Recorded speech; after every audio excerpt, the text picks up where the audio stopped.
Hello and welcome. You're watching 6 Stories at 6 with me, Akansha Khajuri. And this evening, we are keeping our focus on the first day of the monsoon session of the Parliament, the ruckus, the adjournments and the fiery debates that took place.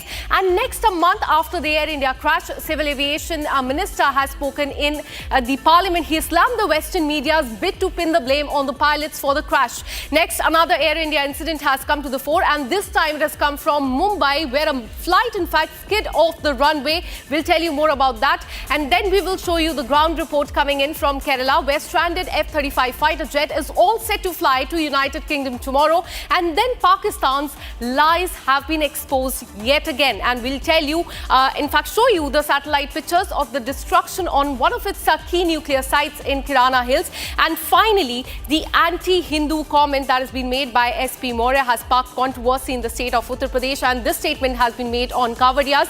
These are the top stories that we are tracking for you at 6 o'clock this evening. Let's get started.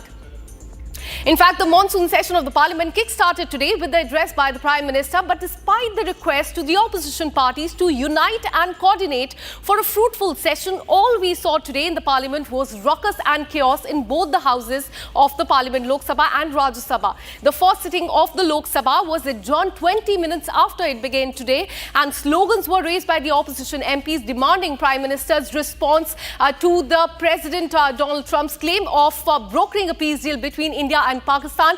Look at the visuals on your screen. In fact, Parliament began with paying tribute to the victims of Pahalgam terrorist attack, and then the Air India AI-171 plane crash as well. However, the opposition MPs soon began raising slogans and demanding an immediate discussion on Operation Sindoor.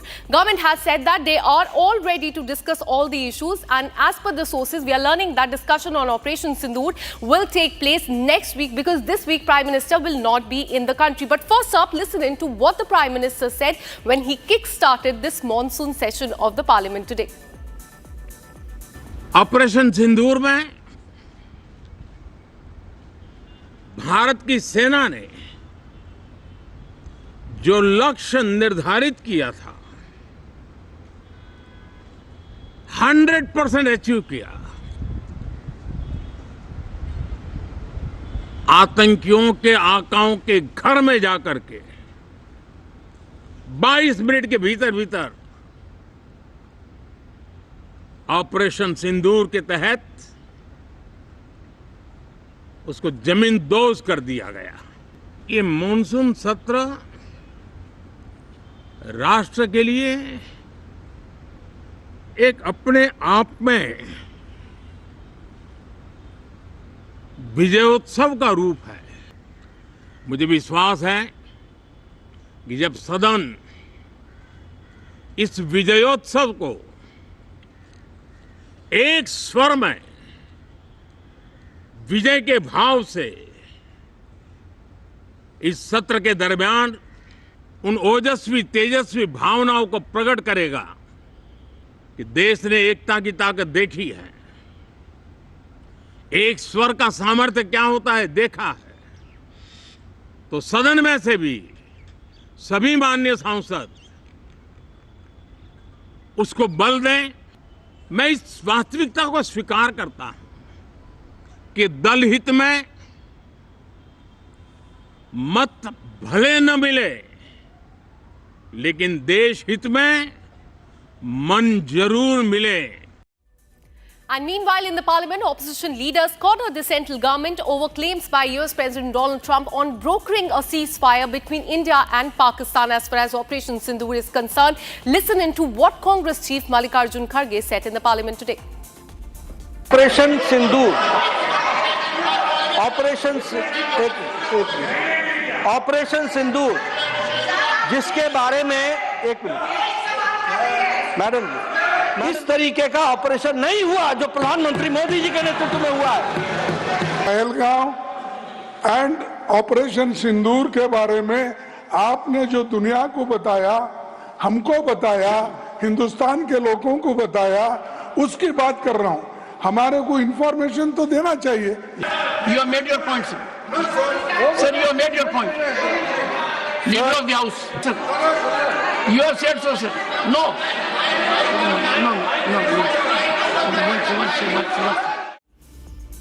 No. Now, moving on, a month after the tragic crash of Air India plane in Ahmedabad, Civil Aviation Minister Ram Mohan Naidu gave a statement in the Parliament today for the first time. He said that the probe into the crash is being done without any sort of bias by the agency, and while also calling for patience and space for the agency to work till it submits the final report on the incident. Now, this comes in the backdrop of several Western media outlets pinning the blame onto the pilots. On this, the minister said, and I quote, AAIB, which is the agency probing this entire incident, has made an appeal to all, especially the Western media houses, which may have a vested interest in the kind of articles that they are trying to publish. Making any comments before the final report has come, it's not a good exercise on the behalf of anyone. Listen in to what Naidu said on this. Reports are AIB as for the first time. So whenever these incidents happen, and if the black box gets damaged, black box is the flight data recorder, which has all the necessary information which gets recorded. And whenever there is a slight damage that happens, it was always, it came to that point, sir, where we were sending the black box outside to the original equipment manufacturer and getting it decoded from that state of manufacture only. And it was for the first time that as a country, India took a stand that the black box which was achieved, even if it was damaged, that the whole decoding process is going to happen in the country, and we have successfully done it in the country also. The AIB has been successful in decoding the entire data which was available, even if the black was from the outer side, if it was looking damaged also. And once the AIB has achieved decoded the data, which was achieved from two different things. One was the flight data recorder, which has the data numbers, and also the cockpit voice recorder, which has the audio, this thing. So all these things, taking out the facts, the investigation process runs on three principles, which is to find out what happened, how it happened, and why it happened. And for more on this, let me go across to Captain Shamar. Thank you so much for speaking to Republic TV. Sir, in the last 1 week, in fact, we have seen several media outlets coming to the fore, publishing article, pinning the blame onto the pilots for this deadly crash that took place last month. But now the Civil Aviation Minister, he has come out and he has said that it's not proper to pin the blame and in fact speak before the final report is out. Till now, only the initial report has come out. What do you have to say on the statement that has been made by the Civil Aviation Minister today? Thank you, Shano Varuna. Jai Hind. See, this is very, very important to understand that aviation is a complex operation and it is flight safety intensive. That means everything which happens in the flight, whether it is a small incident, malfunction, or just a warning, still it is reported and it is remedied by a 3-tier, 4-tier system, by the crew, the supervisor, the engineer, and the pilot himself. Checks it, ascertains it before taking over the aircraft, and then he flies. So the AIB report, I'm sure everybody understands that it is a partial report. It does not talk of entire cockpit voice recorder communication, all the sequence of actions which has happened from lineup or even loading part up to the crash. So therefore, just going through the analysis, as a flight safety man with my background, I would not get into any conclusion as of now, because there are two things that has happened. The fuel cock has malfunctioned and shut down the fuel, and second thing is there is a chances of this happening by the crew, which is almost negligible because the sequence of actions do not come to that level of conclusion. Therefore, one point which our minister has said today is that we are milking the FDR in India. Therefore, it is a very transparent process. So far we were sending this to abroad, they were milking it, that is extracting the information and decoding it. We have got the equipment 11 days late in India to decode the things, and we are looking at it. So DGCA will come out with the facts and entire sequence of actions, including all recordings, which is engine recording and the voice recording. And thereafter, we will settle down to some conclusion. So I'm sure we must have patience and we must not draw conclusion, blame anyone, and let the facts come out to say, let the exhibits, the corroboration of evidences, the psychological, the medical, the mechanical reports, the engine, the FDR's extraction, recording, all this together when we look at, probably then we will be able to draw a proper conclusion. There are set pattern of doing this. I have concluded many board of inquiries at the headquarters, Air Force, Army, Navy, Civil, whatever in the international conferences, when we talk about the statistics of flying, we talk about the machinery failure, malfunction, fatigue failure, or environmental situations, the medical situations, psychological actions, everything has to be corroborated. They have to be sequenced, they have to be tallied, and then only some inferences must be drawn. So I'm sure the Indian public is, very, very curious about, and it's a sensitive issue. We are blaming somebody without coming to the conclusion. That should be definitely stopped, and we must wait for the conclusion. Absolutely, one must have patience and wait for the final report to come out, and this is what the Civil Aviation Minister has also said today. Thank you so much for speaking to Republic TV on this. Now shifting our focus now to another Air India story that we are tracking for you. A terrifying runway scare has come to the fore, and an Air India aircraft from Kochi to Mumbai overshot the runway while landing at the Mumbai airport today amid the heavy rain, and this incident took place in morning is what we're learning. The aircraft skidded off the main runway, ran into the unpaved area and then onto a taxiway before coming to a halt. Now what we're learning is that DGCA has ordered investigation into this incident. In fact, Republic TV has the exclusive details of what exactly happened at that moment. We're learning that aircraft touched down towards the right edge of the runway, right main landing gear veered towards the unpaved surface. In fact, the pilots they steered the aircraft back to the runway center line after making a few efforts, and we're learning that the runway was slippery, and investigation reveals that there's been a damage to the right engine cowling and the undercarriage as well. The probe has now been launched into why the plane was allowed to land on a slippery runway. Let me go across to my colleague Harsha, who's been tracking the story very closely. Harsha, we're learning that DGCA has launched an investigation into this. The question is why was the aircraft allowed to land on this slippery runway is the question many are asking. What will be the investigation or be all about? Akansha, majorly this aircraft skid because the entire runway was slippery. It was runway 27 of Mumbai airport.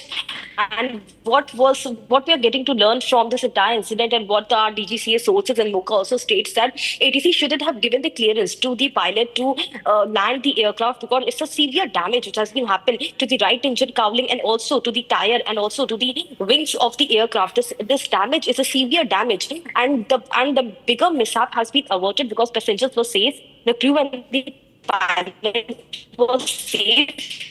But the way the aircraft was landed, it completely skid from the runway. It went to the right edge, which was a field, and there would have been a bigger crash if the pilot wouldn't have that time balanced the aircraft and taken the aircraft to the center of the runway. If that had not been the situation there could have been a much more bigger danger to the aircraft. So this was a very serious accident which has happened in the Air India 320 new aircraft from Kochi to Mumbai, and that is the reason why investigation has been ordered in this entire matter by DGCA and MOCA itself. The Ministry of Civil Aviation is very serious about this entire incident, and therefore they have seen the report from Air India today itself. They have asked the Air India to submit the report by today late evening only about what incident happened, how this incident transpired, why the pilot didn't inform ATC about the low visibility and he couldn't see the runway. Was runway changed in the last moment? What exactly transpired into the accident? The entire report of Air India has to submit to Ministry of Civil Aviation.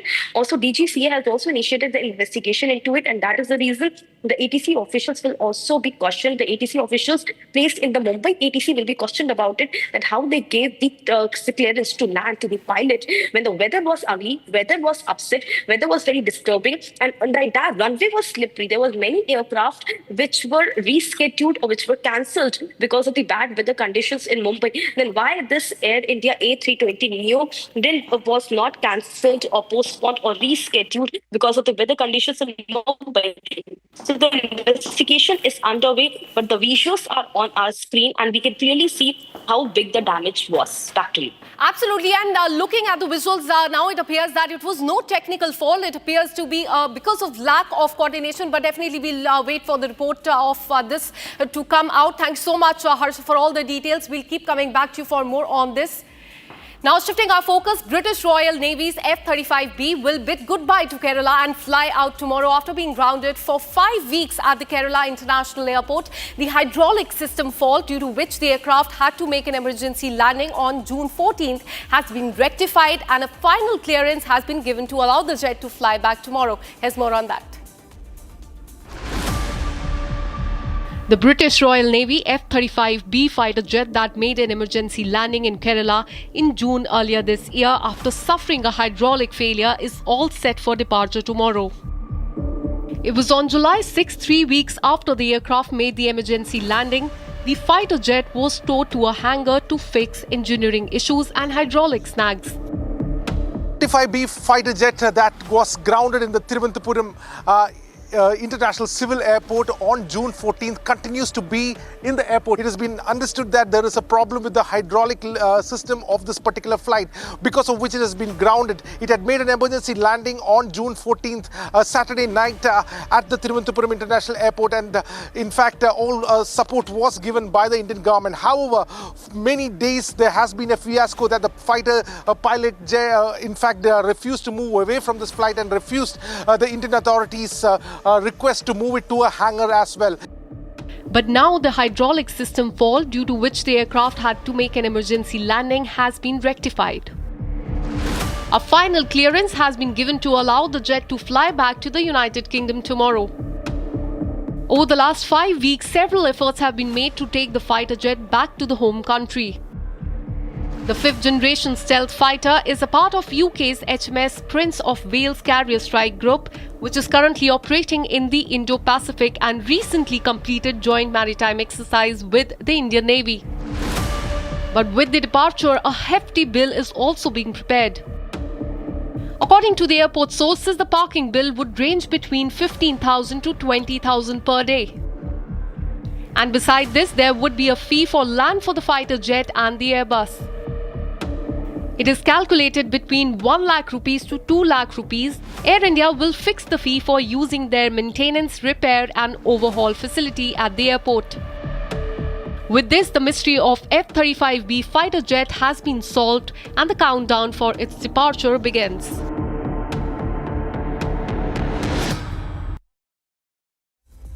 Now shifting our focus, it's been 72 days since India and Pakistan came to a ceasefire understanding following Operation Sindoor, and there continues to remain many unanswered questions lost in the fog of war, and one such was the mysterious strike on Kirana Hills, the nuclear arsenal depot of Pakistan, just 20 kilometers away from the Sargodha Air Base, which was one of the dozen Pakistani Air Force sites that India hit during Operation Sindoor. And while Indian authorities have in fact categorically stated and denied any strike on Kirana Hills, new satellite imagery from Google Earth begs to differ, with experts in fact claiming that crater marks on Kirana Hills show that India did strike the hill. Let me go across to Colonel Anurag Shukla, who joins us live on the broadcast with more details. Thank you so much for speaking to Republic TV. Now there needs to be no proof. Pakistan's lies have been exposed, because now we can see on the satellite image that that area of Pakistan has been hit. Your first reaction? Yeah, definitely. We keep looking forward to some foreign media to confirm our own claims. See, when the Sindoor started in 9th or 10th May, that is a time when we actually strike. Out of the 11 air bases out of 13, we were able to hit with our BrahMos missiles. We demonstrated their air defense capabilities and we destroyed their military power significantly. The world has seen. And when we call about the Kirana Hills has been the Pak nuclear weapon infrastructure for quite a long time. If we go back to 1980s, when we see that is the first time they had a strategic value, as well as they had a first test at that area, and we knew this area very well.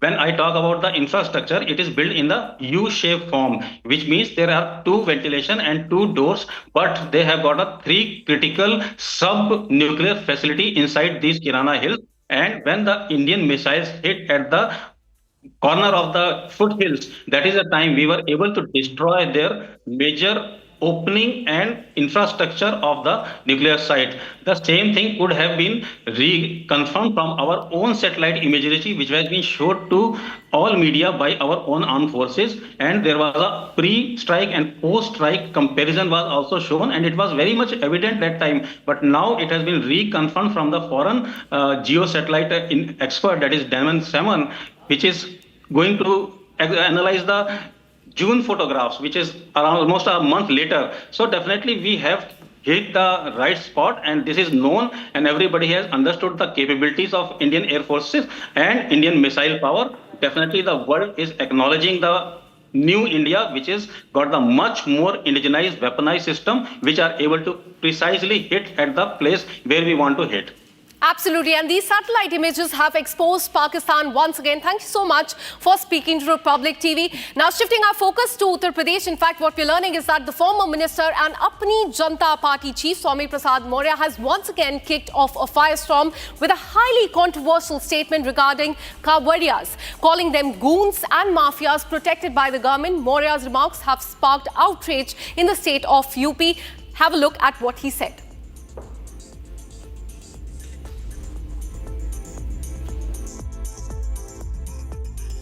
ये कांवड़िए नहीं है,